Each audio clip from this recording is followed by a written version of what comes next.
KP Reddy, founder and managing director of Shadow Ventures.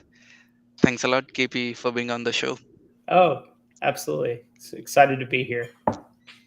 So I had the a chance to meet KP recently when he was visiting Chicago, and I've been following your Twitter for a while, and you have very radical thoughts about our AC industry. And while doing my research, I was watching your videos and going through the experiences. So I thought if I it would be great if you can share three highlights of your career till date. Okay. Yeah.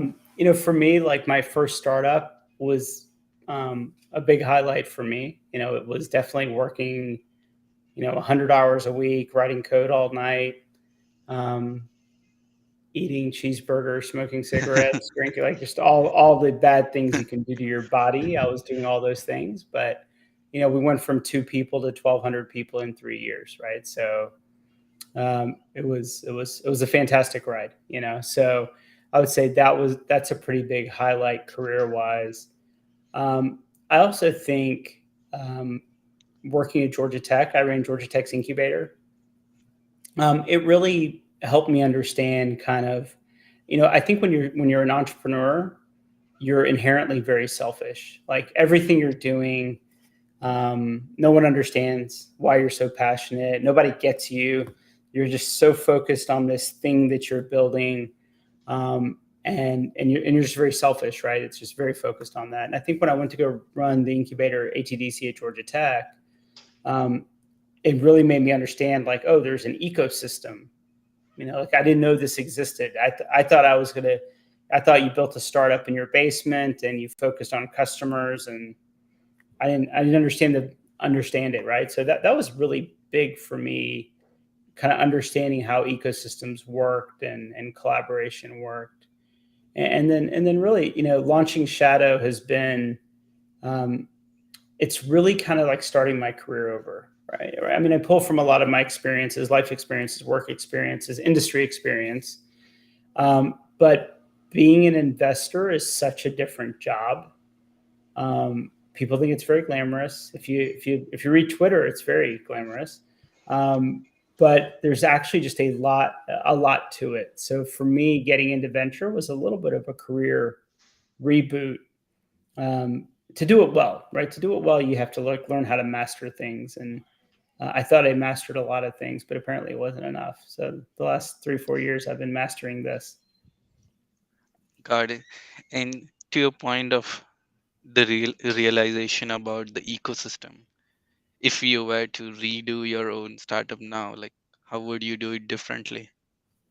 I would have definitely built, and ecosystems now are it's a little bit easier, right? It's a little bit easier with the internet, but I think I would have probably collaborated more, and had a better ecosystem to lean on, and contribute to, right? So I think it would have probably been different, and I think even like my personal outcomes, right, as well as my financial outcomes, probably would have been very different. Got it. And as a VC, you might be seeing a lot of trends and a lot of money flowing in prop tech and contech these days. Mhm. So what do you see are like some areas where there are a lot of startup trends going on and some areas which is not tackled but has high potential? Mhm. Yeah, look, I think it's interesting. We like to talk about, oh, construction is so backwards. It might be the most forward, compared to engineering, compared to architecture. And then if you look at real estate developers, they might drive nice cars and dress better than the contractors, but they're in Excel. They're not doing anything Mm, special. So I think it's so interesting when you read the information and you read, um, some of this data, right? It's really all wrong, because really the people that put this data together don't actually understand how it works. So even when you talk about, the construction industry is lagging in productivity, um, I don't know. I don't know if it's construction. One might argue that real estate development is lagging in productivity, that that engineering and architecture is lagging in productivity, right? And unfortunately, that maybe construction is the downstream beneficiary of all of that lack of productivity, right? Mhm. Because shit flows downhill, and we push it all down to the contractor, right? So while it's one of those, is it causation or correlation? You have to ask yourself, and I think it's in a way construction gets a bad rap, but they might just be the guys holding water for all of us. I see. So you mentioned about the productivity aspect, but like, um, if you can be more specific on like which sector within the construction. So Yeah. like, yeah. Yeah, I mean, I think a lot of how we think about constructability, so whether it is looking at progress, using computer. Look, computer vision has so many applications. I've built several computer vision companies. There's so many opportunities to do fantastic things. A lot of that around construction progress, verification, sensors. I started my career. I'm a second generation civil engineer. I started my career as a field engineer. So I was slumping concrete, busting cylinders, all of it, right? Soil testing, rebar inspection. I think it's fascinating that we still break cylinders. Like, it doesn't really make sense anymore. um, and so, like, how does sensor technology affect how we think about concrete mixes? And in a way, we kind of, because of liabilities, we we over engineer a lot of things. We over design things, right? We have this attitude in the design head, right? We think like, oh, the contractor is going to screw it up, so let me make sure I do it this way. But I think there's a lot of room to maneuver and really optimize. We use this term value engineering in our industry, and it's neither value nor engineering, right? It's neither. um, and so I think that's where technology can actually truly apply value engineering principles. On the design side, I really think philosophically, I think designers spend too much time on the mundane, and they're not left enough room for any level of critical thinking and creative process. Um, I think we just spend too much time on details and specs and all of this stuff, because the technology could probably make it a lot easier for us. But part of it's this apprentice thing. You're an architect. I'm sure growing up in it, your boss gives you mundane activities as a teachable moment, and you do that because you're forced to, but you don't want to, and it's probably a waste of your time. But so I think there's lots of opportunities there. And then on the development side, there's so much lay. So what people don't realize in development, just the flow of capital from an investor to the developer to, there's a lot of people taking slices of money. There's a lot of investment bankers in the middle making a lot of money that really doesn't add value to the project. And so where I think, my people ask me like, why do I do this? And it's a pretty simple, it's pretty simple for me, right? The math is pretty simple. We are the last industry that is literally shaping communities, the planet, and our futures. And our product has to stand. We don't get to do a product release every September and have a party about it and throw away the products that we had 2 years ago, right? We have to be thinking about the future of mankind in a way, right? We don't get to build buildings and think, oh, I don't need to worry about what life looks like 5 years from now, right? And it's a great responsibility to humanity, right? But we get treated like it's not. We get treated like a commodity. And I think, unfortunately, sometimes we do it to ourselves, because we go into our cubicles, our offices, into our computer, and spend time worried about minutia or some weird detail. And in the meantime, all these other folks are out in the market, out in the community, selling a vision. And I think that's where I really see the role of technology. If you can keep our industry from doing the boring, we can actually spend time thinking about the creative and about the future, um, and gives us more time and space. And I think it's important. I think it's very important. Got it. You mentioned about computer vision, and like back when I was in school, I was wondering like, okay, I follow the AI trends. There's so much research going on every day, and there are new models being released. So a lot of times, I feel that we could solve a problem using a technology in our industry, but there is also a good part about how do you remove the barrier to entry, reducing the friction. So, from your experience, are there any hacks or strategies you recommend to founders to? Yeah, it's interesting. I was talking to, I coach a lot of student startups. It's one of my passions. I still teach a little bit at Georgia Tech, but students, I always give, if a student wants to spend time with me, I always give them the opportunity to spend time with me. And I think, as we look at like hacks, I have this group out of Stanford, a student startup, and they're just very focused on marketing. And I said, look, this industry is not one that says, oh, you're working for my competitor, I'll never work with you. In fact, they want to know, are you working with my competitor? So the best thing you can do is like go get 5 lighthouse accounts. Don't put them on your website. Don't even have a website, right? And make them successful. Make them your best customers and penetrate those accounts. And once you've delighted them and they are excited, um, then put them on your website. And the thing is, it takes time. If you think about, you launch a new product and you say, okay, this product will increase the productivity of your project. When do we know? When do we get those results? When do you get to build that ROI model? After the project is complete. If a construction project is a year or a year and a half or 3 years, it might be 3 years till you have a case study, right? So having patience, bootstrapping, having patience to take the time to be successful with 3, 4, 5 customers and really figure it out. And then when you launch, they say, oh, who else are you working with? Oh, we've been working with these 5 companies for the last 3 years. Fantastic. Show me a case study. Here's 5 of them, right? It's just you're ready to go, because generally the first answer is no. Like it's too risky, right?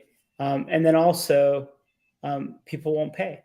Right? It's like, oh well, you don't have any customers. I'm the top 5 ENR whatever. You should give it to me for free because I'm going to help you, and you get to use my logo, and we're a top company. Which is actually the exact wrong attitude to have when working with a startup.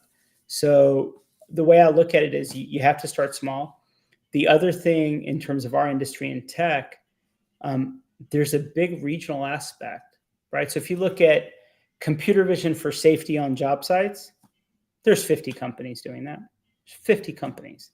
There's 3 in Singapore, there's 5 in India, there's 2 in Munich, there's 10 in the UK, because our industry is so regionalized that people sell into a market, they get adoption into a market. It's not as much like an enterprise play. It's very hard to walk into the CIO of Perkins and Will and say, buy 1,000 licenses of my product, right? That's not how they operate. What really happens is people start using it, they exhibit some rogue behavior, and they're like, oh, I heard in the Atlanta office they're using X, Y, and Z. Maybe we should talk to them and get a better price. That's usually what drives it first, right? And then they think about enterprise deployment. So I think the regional aspect of our industry, there's no benefit of having 10 electrical contractors as customers in 10 different markets. You're better off having 10 electrical contractors in your backyard, make them highly successful, learn from them, and then start replicating in other markets. And that's what's very different about our industry compared to other industries when it comes to tech. I see, like that's a great insight. And I was wondering, like, to your point of patience, having this 3 to 4 year cycle. Like, do you think with this new cash flow flowing in our industry, once we get more fat checks and we allow failures to be a norm, like we might see like true innovation coming? Like, Yeah, I think. Look, I think what it's a cultural shift, right? I mean, I think when I launched, so my first startup was construction management on the web, right? 1997. Contractors were like, "What is this, AOL? What internet? What are you talking about? I don't even have a computer. Like, what are you talking about?" Right? I pivoted into telecom and then did very well. But you have to look at the generational aspect. That the people in the C-suite today probably started their job with a computer, right? When you see generational shifts, and all of a sudden you have a generation that's always had a computer, that's always had a smartphone, they will continue to drive change and behavior around like what needs to whether it's business models, whether it's innovation, and some of that will happen. The challenge with failing, right, is our industry is very gossipy. People are still talking about Katera. It's been like 3 years. We can stop talking about Katera now, right? But everybody loves to talk about it, right? Like, oh, Katera, did you know? It's like, yes, 3 years ago I knew that, right? And so I think, you know, where we struggle is really allowing failure to happen, and understanding why the failure happened and applying the principles. I look at first time founders, and you don't have to ask people for the good news. You have to beg them for the bad news. So all I want to hear about is like, how did you fail? How did you have a hard time? How did you recover? Like, have you ever been punched in the face? Because that's every day. Every day you wake up and start a startup, you're getting punched in the face. That is the job, right? And so you really want to understand that adversity. And when you fail and lose people a lot of money, which I have in my entrepreneurial career, I've lost people a lot of money. I'd like to think I've made, if I'm add it all up, I've made people more money than I've lost them, so that's good. But generally speaking, if you don't go through that, it's very hard, right? So you've got to really get comfortable with that. I don't know that our industry's comfortable with that.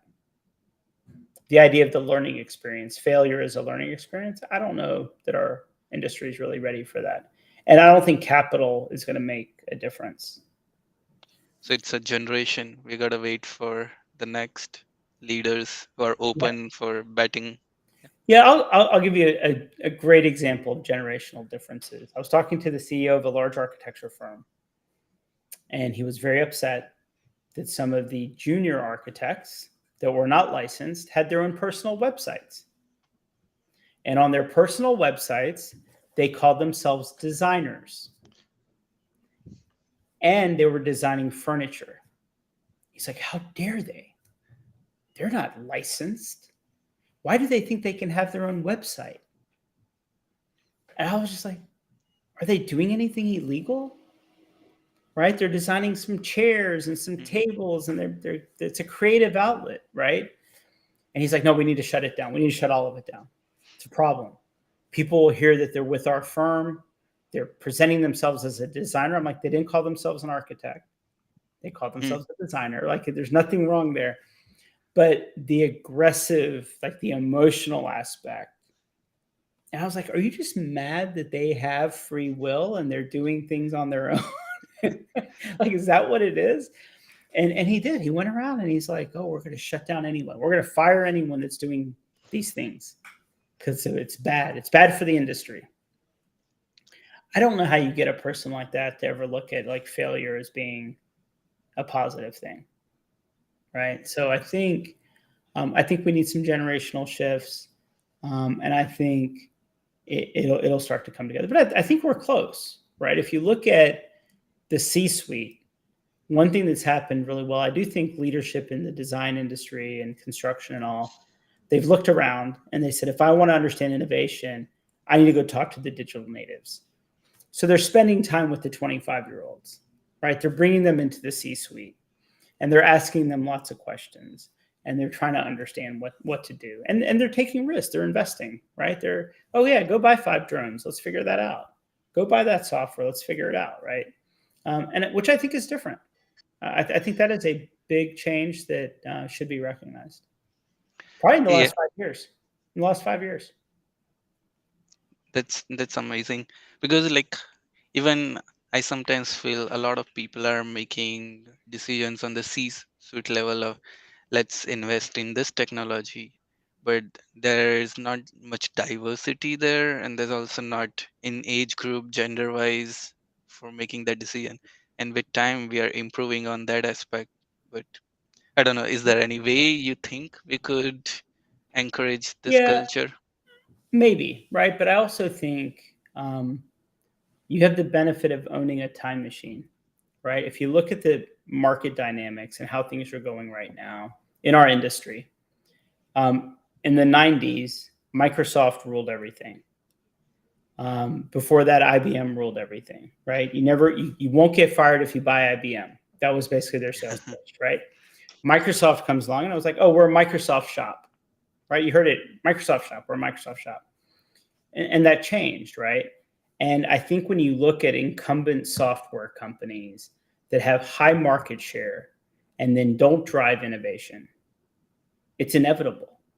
I mean, Autodesk, Procore, they have a large market share and they don't have to innovate, right? But eventually a Google comes along, someone else will come along, and it'll happen very quickly.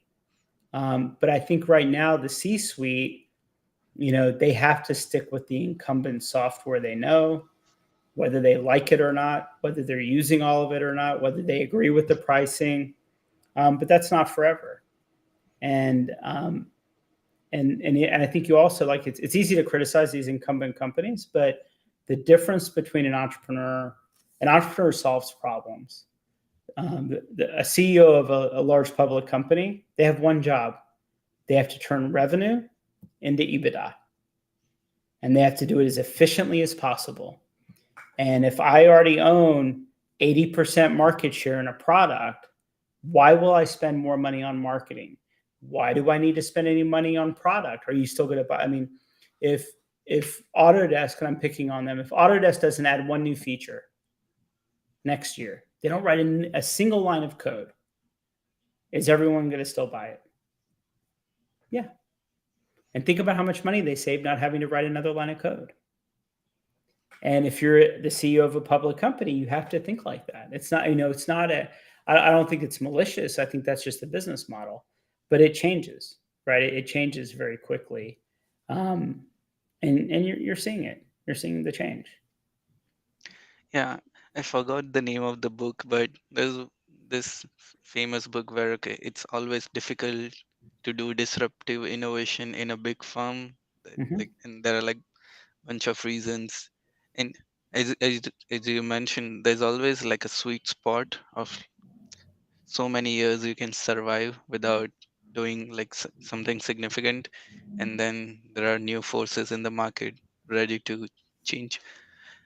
Uh, I was wondering, like, going back to your time at Gary Technologies, Mm-hmm. how was it the merger, and like, tell us about that environment because, like, it's it's rare to see how the transition, how the conversation looks like in at that phase. Yeah, I mean, the reality is, it's impossible to be a services business and be a product business. You literally have to pick. I'm going to be a services business or a product business. And when you have two businesses that are so closely aligned, um, there's always conflict. Do I charge more in architectural fees and give away the software? Do I charge more for the software and give away the architectural fees? And that was kind of, I would say, a common battle.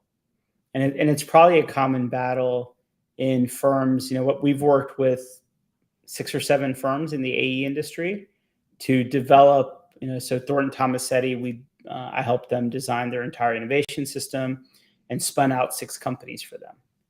right? So we've done this work in our advisory business to help people externalize innovation. And one of the things you see is if you develop some cool product in house, if your boss doesn't know how to charge for it, it's like just give it away, right? Just it's free, right? Um, and it doesn't, because the metrics of your firm are not around product sales, right? Um, so you have to make tough decisions around the coexistence of a product and a service company, and it was pretty difficult, right? Because if you're a services mentality business, you know how to staff. Oh, we need to hire more people. Oh, we just won this big project. But if you're going to be a tech company, you're trying to build a product that you don't have to hire more people. And so that's where a lot of the conflict was there. And ultimately, it ended up being a consulting business, right? The tech struggled. Um, and by the way, you know what? You have to pay software engineers significantly more than architects. That's a problem, right? How do you have two guys straight out of college in the same office, and one's making 36,000 a year, and the other one's making 100, right?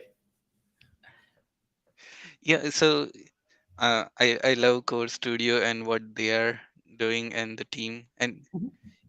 like it's a lot of upfront cost to do like such kind of a develop such type of innovative system, and there are always this in between talent where they know architecture or construction but also they know coding, and Mhm. that becomes a very valuable asset to the firm. Like even that, and I was TT is one of a rare precedent, and I was wondering like how can firms can build have an ecosystem of in-house accelerator but also have like outward looking scalable product mentality.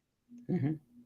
One, when I first met Tom Scarangello, I don't know, 6 years ago, when when I helped him launch Twin, um, he was not very collaborative about it. He was very much, this is what we're doing. Um, he would listen to opinions, but it didn't change his mind. He's like, this is what we're doing.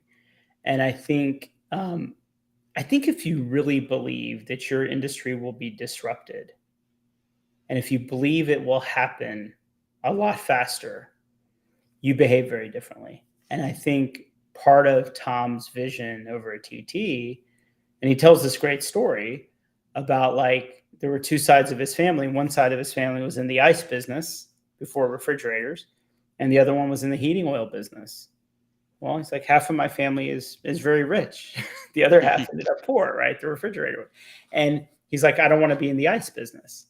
And I think the pattern he saw with technology, and Rob Botani's great friend and great guy and very smart. And as Rob starts showing him, well, I can automate this, I can automate that. Quickly, you start to fast forward and say, this is Rob, who's like self-taught at code. He's a fantastic structural engineer, self-taught at code, and he's doing these things that are borderline magic. There's a guy at MIT that has been programming all his life that is creating magic, right? And if you think about things like structural engineering, where an architect gives you a boundary condition with some constraints, why can't the computer design everything? And so I think Tom really, really believed authentically that they could be out of business any day. They were one software release away from being put out of business. And I think he behaved that way. He's like, if we don't disrupt ourselves, some Autodesk's next version might, who knows, right? But I think he really believed that. I think a lot of people say that, but I think he really believed it. And I think that's why he had a very aggressive point of view around investing in these things. And it's paid off for them. It's paid off for them from a customer perspective, core business perspective, as well as success with some of the spinouts. So I think a lot of people either are, don't believe that their industry will be disrupted, or they say the words, but they don't really, or they like, well, you're always going to need a registered architect.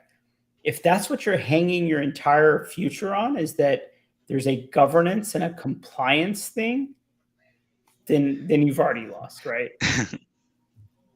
Yeah, that's a great point. Even like I see a lot of people now doing AI for design and producing great imagery, and still there's a big chunk who's like, AI is not gonna take any of our job in design. So it's like even you see it and feel it, but uh, Yeah, I saw this project at Georgia Tech in the music department where they were taking a song and they could like the software would make that same song age to whatever generation. So they could take a song from the 60s and make it for a 70s or make it for the 80s or the 90s or make it into rap. And it was just like pushing buttons. And I'm like, if you can do that, like, forget it. I see. We have one question from LinkedIn from Dennis. What do you think about advent of open source and community development? Is this something that is changing and will be a business model disruptor, or it will become a connecting part between traditional business models? Yeah. So a friend of mine um, started a company in the open source space and did very well. They sold to IBM in the Linux space. So I was playing with open source in the 90s, um, which there was like, not that many of us doing it. And I think there's a big push around open source. I think that the issue with open source really, I think it can drive a lot of innovation. But I think what people forget is that there's a business model. So in the 90s, I'm sitting there doing Linux. I couldn't afford Cisco routers, and I needed to buy 100 routers, and I didn't have the money to buy a Cisco router, so I made my own routers. Right, I created my own kernel of Linux and put two Ethernet cards in a box, and I created my own router. Right, because that's what I could afford to do. And so I think and I think when you look at the superiority of a lot of open source platforms, it comes down to staffing, right? So Microsoft as a platform back in the 90s was terrible, right? SQL was better, Apache, all these things were much better than the Microsoft stack. But how do you hire 100 people overnight that understand open source? And that's where it comes down to it, right? If you develop some open source BIM product, that's great. It's probably going to be better than Revit. I mean, it doesn't take much to be better than Revit. It's probably going to be better than Revit, right? However, when you put a job description out on your website and you need to hire 50 people, how many people apply? It'll be zero because nobody knows the platform. So I think the challenge with the conservatism of our industry, I think we'll see some interesting projects. I love what the guys at Speckle are doing. I track all this stuff. I mean, I love what everybody's doing. But I think for mass adoption, you have to have a user base. Then companies can think about making the switch. Or you have to build services businesses, much like Red Hat. Red Hat turned it into, I mean, they took Linux, they made their own kernel, but what they excelled at was services. Oh, you want to, Delta Airlines, you want to deploy Linux? You want to deploy Red Hat? Great. Here's 50 people that we can staff to help you support your open source. So you're trading source code for people, but you're getting the flexibility of making it your own. And the biggest And thing is optimization. got it. And to the point of open source, like I think sometimes there's a misconception about IP in the industry. Like people don't share the data to make, let's say, train an AI model, but they are not even using the data in their company to make data driven decisions, and they're just holding it. So what do you think? Like, what are some misconceptions? Yeah, so it's interesting. I mean, I think you guys are the generation that will figure out a lot of this stuff, right? It was so funny. I was at a firm, probably the largest firm. I was with them, with the executives, and they said these millennials, they're crazy. And I'm like, really? Tell me about how crazy the millennials are. They just send the BIM files over to the engineers. I'm like, okay. And like, they don't get them to sign a waiver. They don't get them to sign anything. They just send it to them. And what about our IP? And I'm like, are you worried about a structural engineer taking your design and like selling it? Like, what are you worried about? Well, the liability. the liability. Like they need to sign the waiver, right?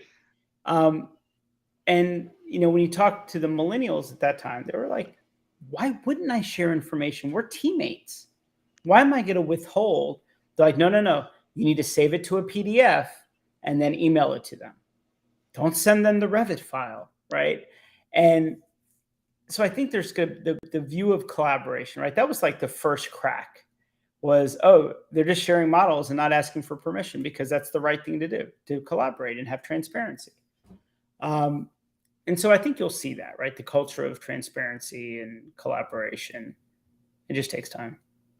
And by the way, you guys are already doing it. We all know, like, you guys are sharing your gits, and you're doing it. Your boss doesn't even know what GitHub is, but you're someone's building some cool little tool, and they're like, "Hey, man, check it out," and everybody's going and using it.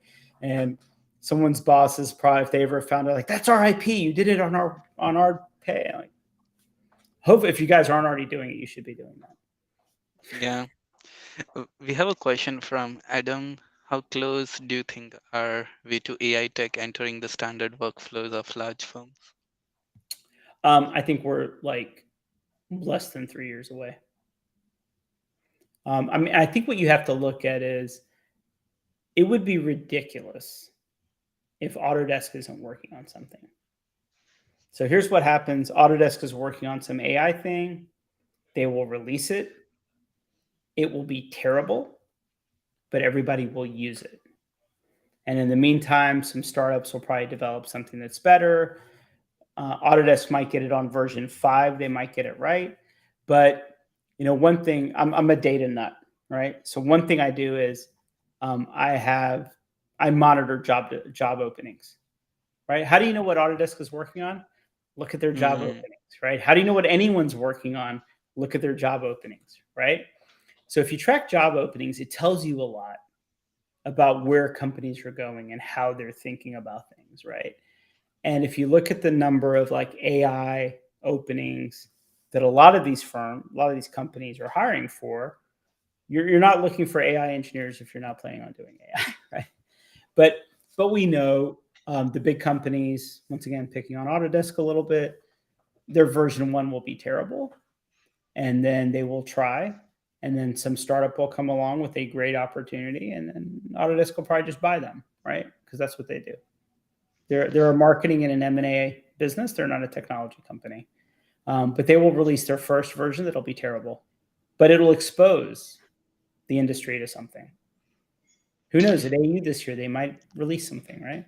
yeah, AU is coming.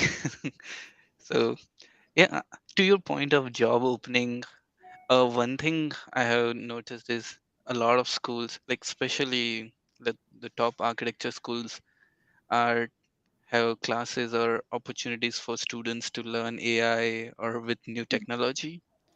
But mapping those big amount of students graduating, there's not enough demand in the industry about okay, we need this kind of. So is there and a lot of times even students who learn technology in school end up doing traditional jobs. So Yeah.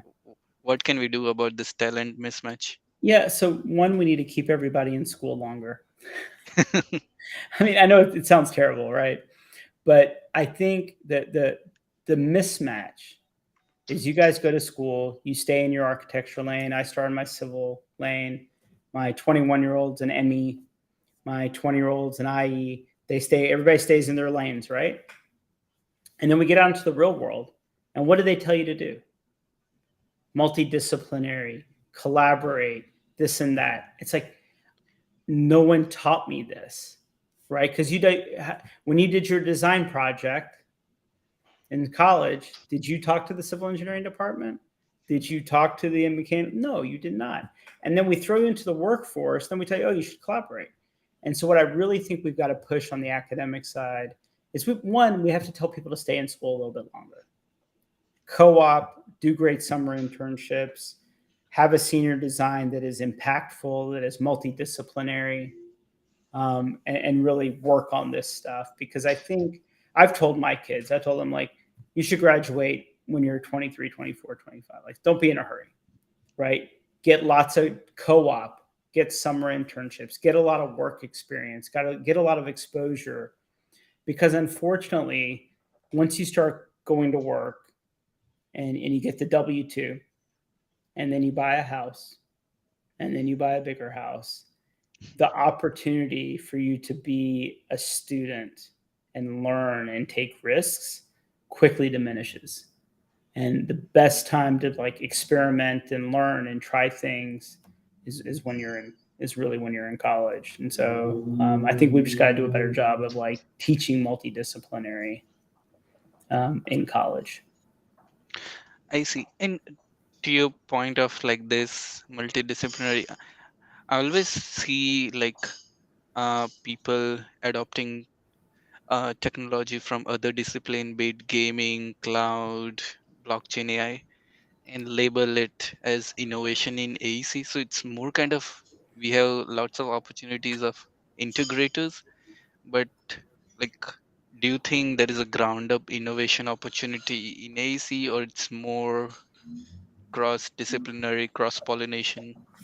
Yeah, I mean, I think it's hard to innovate foundational technology and the application, right? I think it's very hard, right?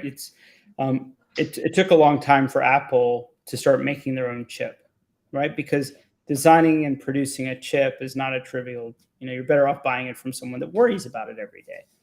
And I think it's very similar in our space, right? Like, can we worry about foundational technology and platform technologies? Uh, and does it matter, or do we need to worry about, the application of these technologies? So I think it's okay to worry about just applying these technologies. What I find fascinating about blockchain, if you think about the thesis of blockchain, it describes our entire industry. It describes our entire industry, right? And what's fascinating is the way people are applying blockchain in our industry is generally just wrong. It's just absolutely wrong. And it's like, in a way, blockchain is the answer to solving a lot of our collaboration problems. What do we have? Everyone is in charge and nobody's in charge. That's basically blockchain. That's also every construction project, right? I had someone ask me today, a student asked me, I don't understand why real estate developers don't tell their architects and their contractors what software to use. It's their money. Well, But that makes sense, right? I mean, to a pedestrian, that makes all the sense in the world. I'm like, oh no, that's not how that works. Like, the contractor will not take advice from the developer on how to build the building and what software to use, and the architect will definitely not, right? But it's like, but they're paying. But they're paying. They have the power of money, right? The power of money drives behavior, right? I'm like, no, that's a different industry. That's not our industry, right?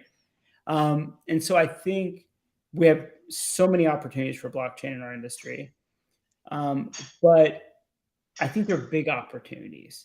And I think one of the challenges with big transformative things is it takes time. So one of the things we've really tried to, when we invest in companies, they have all these wild revenue projections, right? All these hockey stick things. I kind of don't care about revenue. I think if you care too much about revenue too fast, I mean, eventually you have to care about revenue. If you worry about it too soon, you become a very mediocre company. I mean, computer vision is a good example. There's several companies in the computer vision space that have raised a lot of money. We passed on every one of them. We just invested in our first like construction progress company. And the reason we did it is they really focused on the technology. As we looked at everybody else, they started signing up for revenue. The problem is, when you sign up for revenue, you have to deliver. So then what do you do? Then you start hiring a bunch of people to go deliver because your tech isn't ready. And you keep telling yourself, oh, no, eventually we'll get rid of the people. And then you do a series A and a series B, and you're hiring more people, right? So one of the things I like to look at in technology to drive real innovation, I look at some key ratios: the number of engineers to marketing people, the number of engineers to customer success, Your customer success rate, if you're building a real tech company, your customer success to engineering talent is maybe 1 to 10, 1 to 15. When I start seeing customer success, 3 customer success people and 3 engineers, what does that tell you? The product sucks. It's not a good product. They haven't focused on it. But they staffed customer success because they made a promise to their investors and in turn to customers to deliver revenue. So I really try to focus on for the first 2 years, how do we make revenue optional? Let's just sit, let's just, let's not have a website. Like you'll see companies that we invest in, where do they come from? I'd never heard of them because we kind of say stay in stealth mode, stay quiet, build, work night and day, write code, make it happen. Don't get caught up in the customer trap. And I think that's kind of the thinking in our industry that'll drive innovation. I see. And to that point, if we are focusing just on building, how do we find, is there any customer ready to pay? Like a lot of people are interested, but when it comes of giving money, then you get funneled down. So But so what happens is if you're solving real problems, customers have no choice but to pay. Right? I used to do some postdoc work with Emory University here in Atlanta. So I got exposed to all these science people. And science people are funny. They don't have customer discovery. They're like, if I can cure breast cancer, I don't have to determine if there's a market. Like I know there's a market, right? They don't think about markets because they're solving real problems, right? And I think there's something to be learned from that. If you're solving real, I mean, look, you have to, everybody. I love it. Every pitch, I listen to 11 to 15 pitches a week. I get oh, 50 inbound a week. I answer all of them personally, and people get mad because I answer them personally. Sometimes it's like not interested. Like, well, I want to meet with. I was like, I'm saving you time. I'm not interested, right? But not everybody likes to hear no. But everybody talks about the TAM, $11 trillion, whatever it is, right? If you truly believe that, then the opportunity is there to solve all kinds of problems, right? But there's a little bit of this, like everybody's been taught, minimum viable product market fit, all this stuff, right? But what we forget is our industry, we actually can solve real problems. yep. And where customer discovery and all these minimum viable, I mean, when people tell me like, hey, I have this minimum viable product, I built it for 100,000. I'm like, oh, that means me and my CTO can build it this weekend. Who cares? Right? If you're not like, what is that? Magic is just science we don't understand, right? That's how I view technology. You have to be building magic. And if you can't, the only way you build magic is out of the distraction of customers and revenue and all of that. We have a company called Aaron that we spun out of Cornell. They do computer vision of building facades and bridges. The stuff they do, I like have to ask them like, are you guys faking this? Like that, I don't like show me the code. Like, me and my teacher are like, show us what you're actually doing, right? Because they're like edging on magic, right? And we haven't put a lot of pressure on them. Like they're generating revenue because people make them. People are like, please take our money. Please take our money, right? Fantastic, right? So I think our industry is just unique that way. I think we need to stop reading Brad Feld's books. We need to focus on what we know, which is an industry. We understand what the problems are. I don't think we have to go do. I mean, I think you have to size the problems, but I think the solutions can be more elegant. They can be more interesting. Now I get your point. Like if you solve really good problem with the magic, I think you don't even need to go to VC. Like they'll come to you. Like yeah, They come to you, right? yeah, yeah. And everybody's just like, oh, we're going to be the Figma of the AEC industry. I'm like, sounds boring, right? Sounds boring. It's not that interesting. I see. I know you wrote a book. Is there something a new version or new chapter coming for on that aspect? No, I've been, it's funny. I wrote a book about basically the anti of startup life, like literally stop grinding, stop this. It's a marathon. Take care of yourself. I almost, through my startup career, and the book's really about a lot of my experiences through my startup career. Like I almost died. I got divorced. I went through a lot of stuff, right? So I share a lot of those personal experiences in my book. And a lot of people, it's called What You Know About Startups Is Wrong. And a lot of people think it's tips and tricks, like how to raise money. And I'm like, this is the book that's trying to talk you out of starting a company. I joke around like, this is the book you should give your significant other when you're thinking about quitting your job to go start something and take a second mortgage.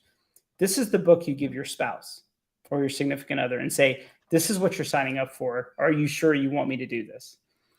So that was the purpose of it. The funny thing is, when I released the book about 3-4 years ago, um, people were raising money left and right. Everything was fine. So I kind of felt through this current cycle, I've been posting a lot of excerpts from my books on LinkedIn. I've been getting a lot of great feedback. Look, I wrote a book because I wanted to share. It was actually started off as a letter to my kids. My dad died when I was 15, so I've always had this gap in thinking of like, what would if he had written what I need to know, right? That would have been so fantastic. So because of that, I was like, let me start a journal for my kids. And I'd taken 2 years off, took a sabbatical. And I was like, I'm just going to write this journal. And then I showed it to a friend of mine, and she was like, you have to put this into a book. And I was like, that sounds very vulnerable, and it sounds too personal, and I don't want to do it. And so then she spent the next 6 months talking me into it. So, I always tell people like, I think it's a pretty cheap book. I think it's like $15, but if you can't afford it, send me a note and I will have one of my kids ship you one. Like it's definitely not a money making operation, but 3-4 years ago when everything's hot and people are like, what is he talking about? Startups are easy. You go out and you raise $1 million and then perfect. And you get, like, no, actually you go without a salary for 3 years and you work your butt off, and let me tell you how not to do it. So, Yeah, it also ties to a lot of our discussion, like having that right mindset and knowing what you're getting into will save a lot of decisions, and like proper logical framework. And I'm curious, like, was there any incident where when you're placing a bet on a technology and it was right thing but wrong time? mm-hmm. That happens a lot, right? When I took my company, I was part of the .com bubble, right? And man, I invested in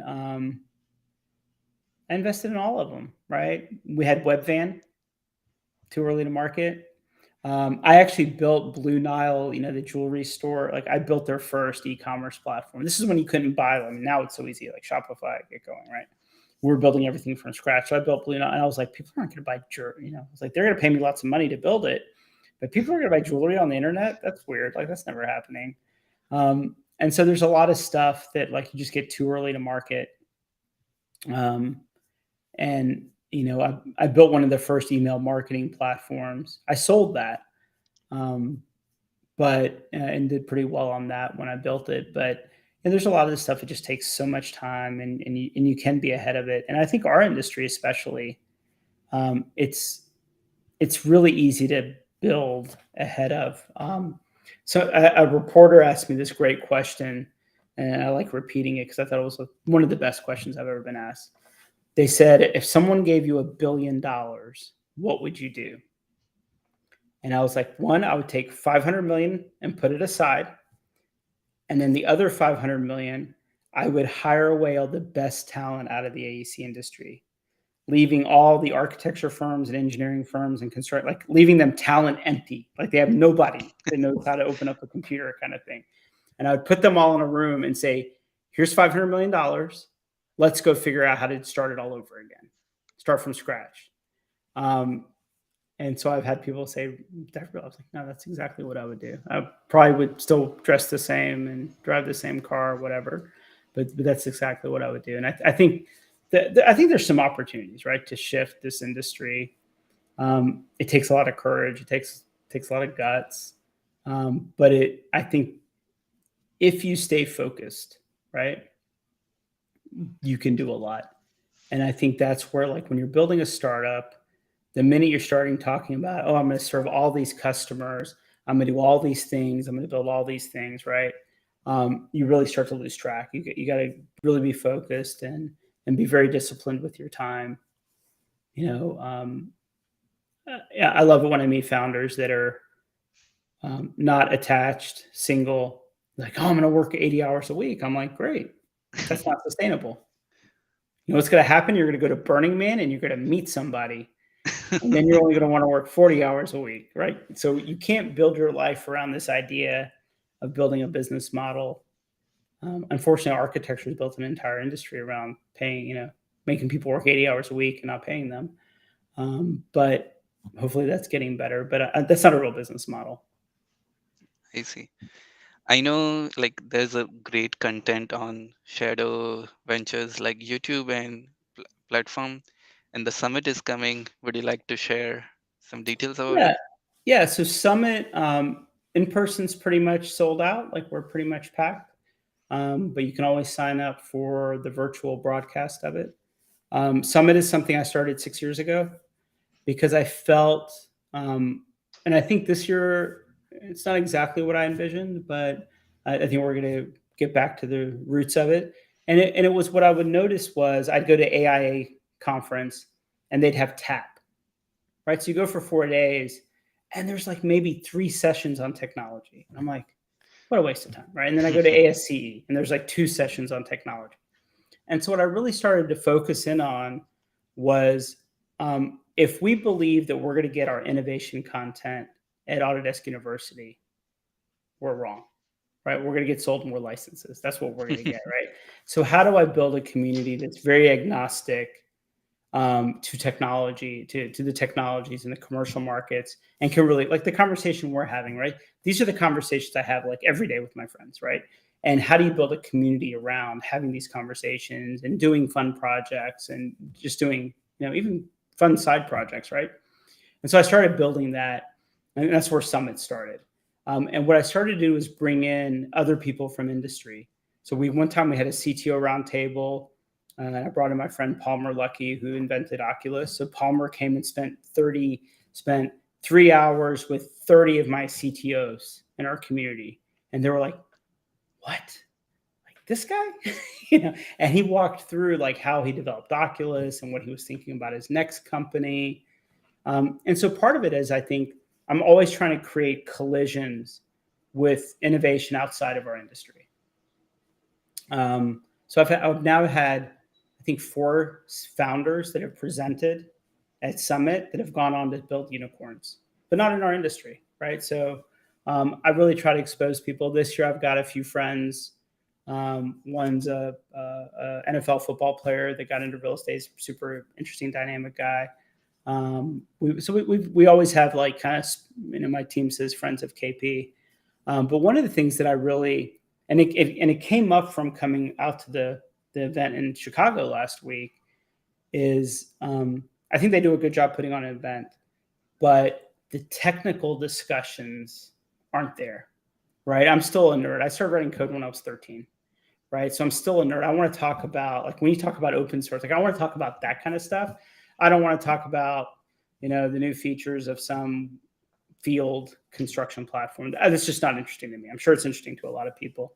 So I walked away from that kind of saying, I need to reboot what I was doing before the pandemic, which was really a lot of community building around what I call kind of the nerds. Actually, Rob Otani Rob Otani with TT has spoke at every one of my summits for the last 6 years. And he always challenged and was like, I want you to present the stuff that no one at TT even understands. Like you would never present it internally. And we have people in the room that are like, I think I just earned a PhD by being here. And so we kind of call it the nerdiest conference in AEC, but it's a lot of fun. And I think we're going to continue. I actually talked to my team this week. I was like, we've got to start rebuilding how we look at community. So if you go to our website, we actually have a link for community. We have about 1,600 people in it. I'm actually going to hire someone to kind of full-time, like, really manage it and curate content, and make it a space where people can share things, share real conversations about things. Not, hey, did you check out the latest version of Revit? I don't care about that. I think like you kind of hit the nail, because even like I really like going and look, let's talk code and let's do some pair coding. And that's one of the things, like, so we are trying with one conference called Chicago Innovate in October, where let's bring AC people together, Mhm. let's cover different disciplines. And as to your early point, if we bring smart people and let them brainstorm, good things will come out of it. So do we expect any hackathon or real coding in future? Share we, the summit. we had a lot of stuff planned before the pandemic, and I think we're just now kind of getting out of our uh, hang out at home. I mean, over the pandemic, I think the trip to Chicago, I think that's my first trip that I've been on. I bought like mountain property up in Asheville, so I literally like hang out in a cabin, like, away from everyone. So we're all trying to get better at being. It's tough because there's me. I have my CTO Matt Ullman. He's been with me for like 15 years. He's still on the keyboard building stuff.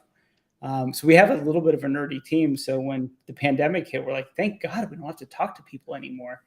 So a little bit, we're getting out of our shell. So I've wanted to do a hackathon. I've helped out with the AC hackathon that like Paul Doherty and those guys were putting together for a while. Um, but I think we also need to expose. I think we're at real risk with students. We really need to expose them to more of what's happening. I think um, my both of my kids have been like, Dad, you're a civil engineer. Grandfather was a civil engineer.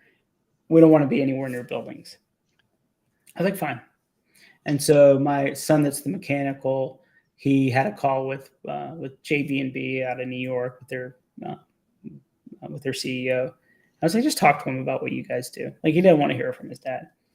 He gets off the phone and he's like, Dad, I had no idea. It's so interesting. Like, they told me that if I go work at Tesla, I'm going to be designing a door handle for the rest of my life. And I'm like, yeah, pretty much. You'll be the best door handle designer in the world, right? But if I work in building design, every project is different. I get to collaborate with other people, and it just and they're writing code over there. They're doing that and automation and IoT.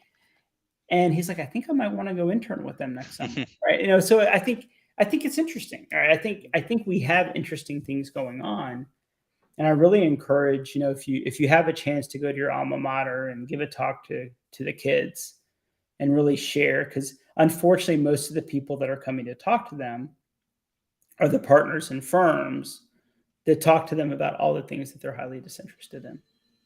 Yeah.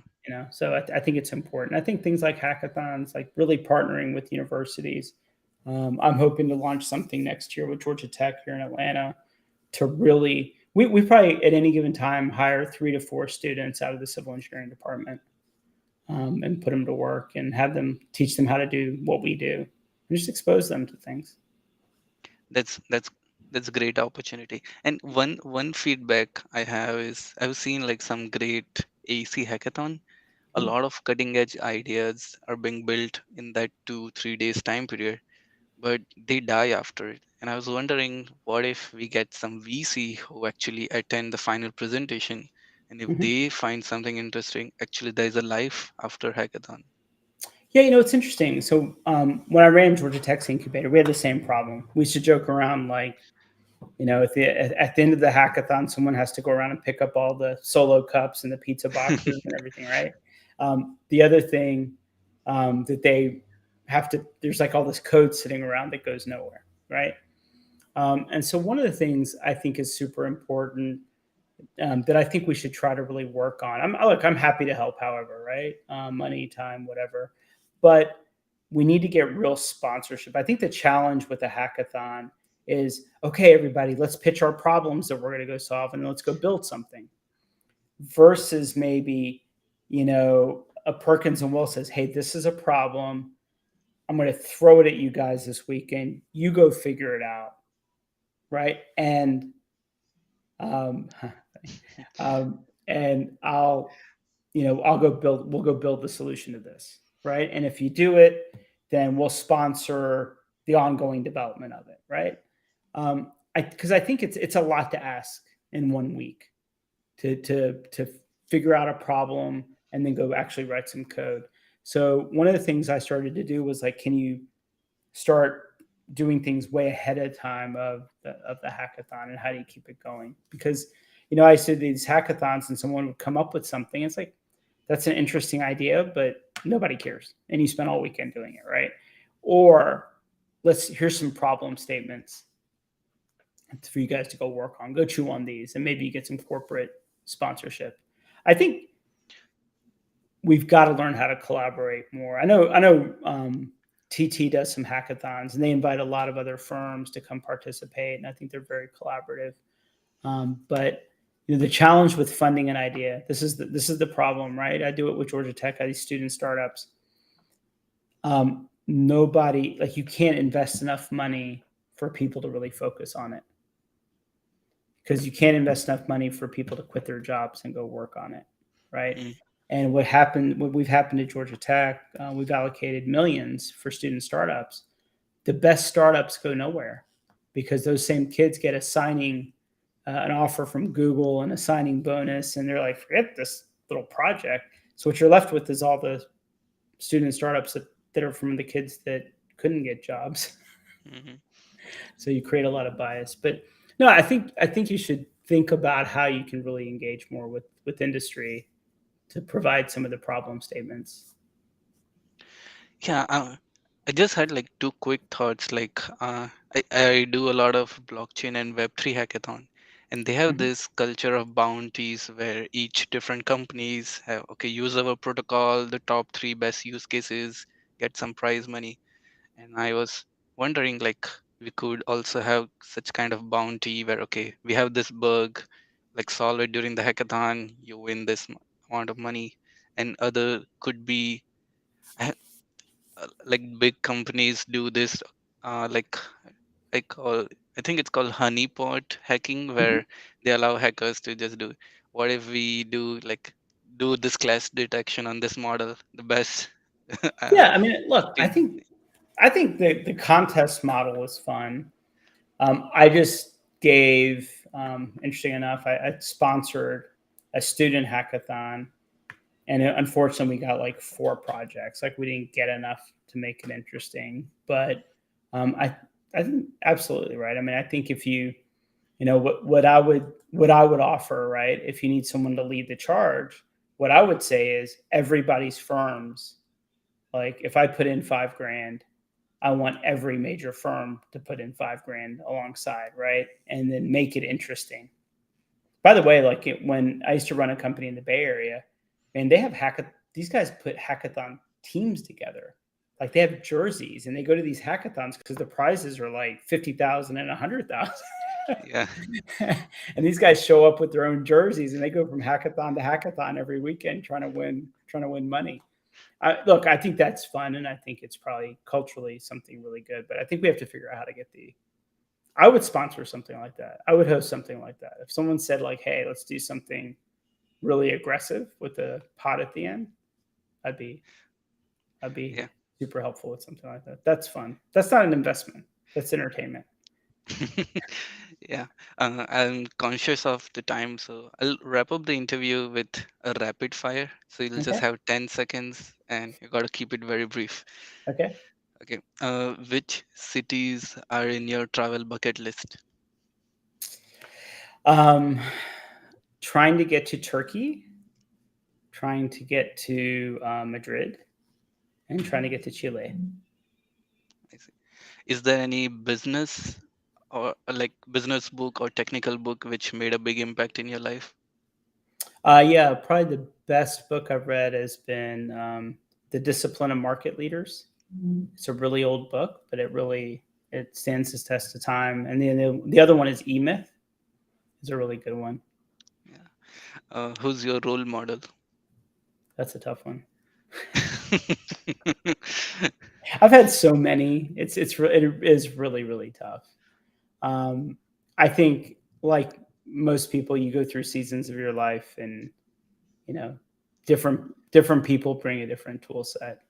But a lot of my family, I think family is still like super important. Lately, my kids have just gotten to where like they impress me every day. I feel like I'm very unimpressive compared to them on any given day. So I see. What is one thing which most people don't know about you, but will be surprised if you share? that I went to high school in India, that I was Hmm. born and raised here, and my parents shipped me back when I was 13 to India. So I went through from age 13 to 18 in India, and then came back here and went to Georgia Tech.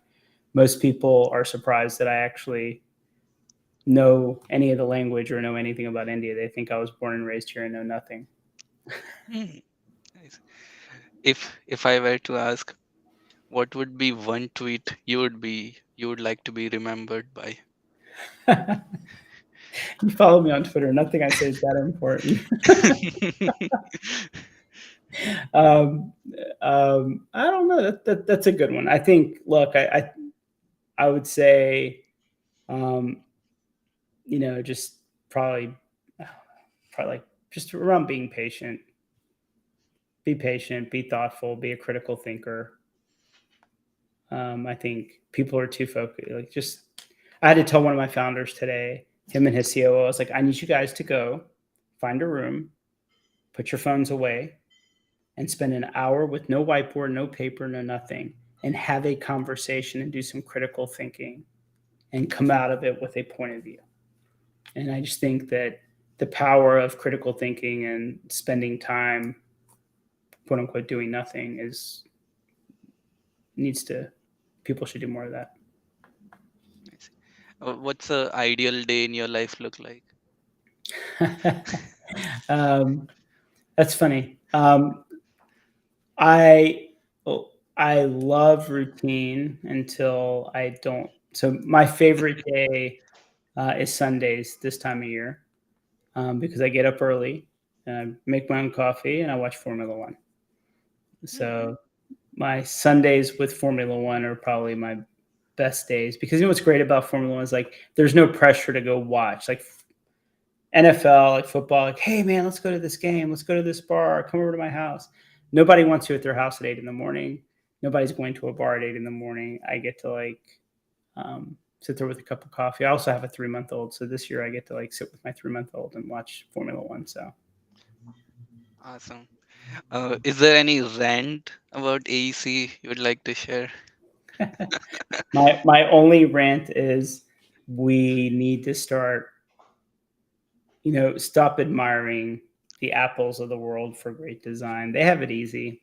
They have it easy, right? I think we've got to really hold our head up higher, and really not focus on the deliverables of our work, but the contribution of work. I'm very critical of Atlanta. I was here all my life, and I always tell people like, there's not one fucking building that I love in Atlanta, and that's a problem, right? It's just a problem, right?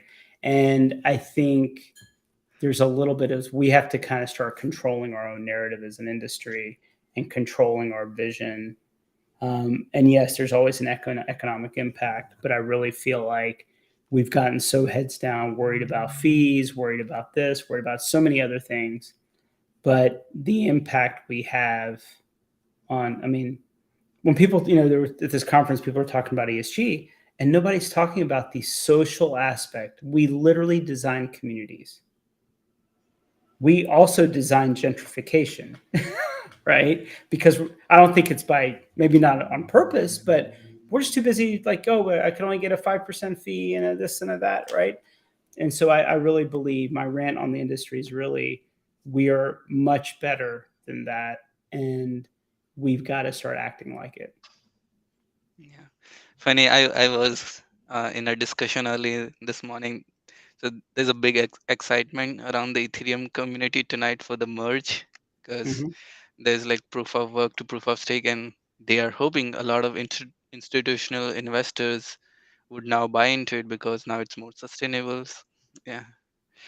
So I think this was an incredible, insightful interview. Thanks a lot for sharing all of Absolutely. your stories.